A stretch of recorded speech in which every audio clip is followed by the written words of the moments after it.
தங்கம் விலை தொடர்ந்து மூன்றாவது நாளாக சரிவை சந்தித்து வருகிறது.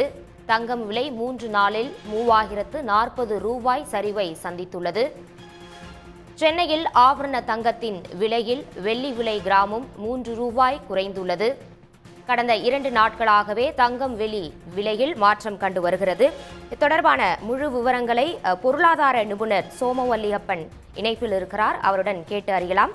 சார் வணக்கம் சார். கடந்த 2 நாளாவே தங்கம் வெள்ளி விலையில் மாற்றம் கண்டு வருகிறது. அதிகப்படியான விலை குறைவு இருக்கு. தங்கம் விலைகள் தொடர்ந்து 3வது நாளா இந்த சரிவு இருக்கு. ஃபியூச்சர்ல இன்னும் எப்படி இருக்கும்னு பார்க்கப்படும் சார். இப்போ தங்கம் விலை குறைந்தது பலருக்கும் காரணம் தெரிந்திருக்கலாம். தங்கம் விலை இப்ப குறையக்கூடாத நிலைமை தான் உலக லெவல்ல இருக்கு.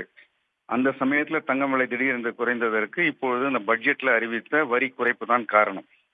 இந்த வரி குறைப்பு எந்த அளவுக்கு குறைத்தார்களோ அதை விட அதிகமாகவே தங்கம் இப்போ குறைவதற்கு காரணம், இந்த தங்கத்தை நம்ம நேரடியா நகைகளா காயினா வாங்குவது தவிர ஃபியூச்சர்ஸ் மார்க்கெட் என்று எம்சிஎக்ஸ் இருக்கிறது, மல்டி கமாடிட்டி எக்ஸ்சேஞ்ச். கையில காசு இல்லாமலேயே கொஞ்சம் காசை கொடுத்தே நிறைய தங்கத்தை வாங்கி வைத்துக் கொடுக்கிற கான்ட்ராக்ட் போடலாம். அது போல உலகம் மொத்தமே இருக்கிறது, இந்தியாவிலும் இருக்கிறது. அப்படியாக தங்கம் விலை உயரும் என்று நிறைய நபர்கள் நிறைய பணத்திற்கு மிகப்பெரிய அளவுல தங்கத்தை லாங் போயிருந்தாங்க, வாங்கி வைத்திருந்தார்கள் அந்த கான்ட்ராக்டை. ஆனா திடீரென்று இப்படி தங்கம் குறைந்த உடனே அவர்கள் எல்லாம் அதிலிருந்து வெளியேறுகிறார்கள். அதனால இப்போதைக்கு இந்த வரி குறைப்பு அளவிற்கு குறைவதை விட மிக அதிகமாக குறைகிறது. இது ஒரு வாய்ப்பு, இது தற்காலிகம், இது நீடிக்காது. இந்த அட்ஜஸ்ட்மெண்ட்டை ஃபியூச்சர்ஸ் மார்க்கெட்டுக்கும் ரியல் கேஷ் மார்க்கெட்டுக்கும் நடந்து முடிஞ்ச பிறகு மீண்டும் தங்கம் உலக மார்க்கெட்டினுடைய லெவலுக்கு வந்துவிடும்.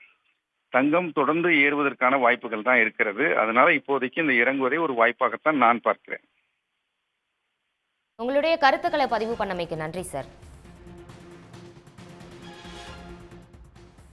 உடனுக்குடன் செய்திகளை தெரிந்து கொள்ள சன் நியூஸ் பெல் ஐகானை கிளிக் பண்ணுங்க.